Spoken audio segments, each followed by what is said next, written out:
Breaking news नाज़रीन। शहीद Nasrallah कटानी कत्ल केस में PPMN ने ख़ालिद लुंड जी ज़मानत मंज़ूर। ख़ालिद लुंड जे पुटनि शहबाज़ ऐं नूर मोहम्मद लुंड जी बि अबूरी ज़मानत मंज़ूर थी वई।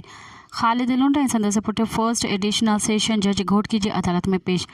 जवाबदारनि जी हिकु लख रुपयनि जी मुचलकनि एवज़ ज़मानत कई वई।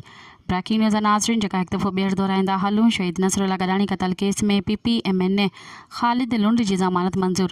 ख़ालिद लुंड जे पुटनि शहबाज़ ऐं नूर मोहम्मद लुंड जी बि अबूरी ज़मानत मंज़ूर थी वई। ख़ालिद लुंड ऐं संदसि पुटु फर्स्ट एडिशनल सेशन जज घोटकी जी अदालत में पेश।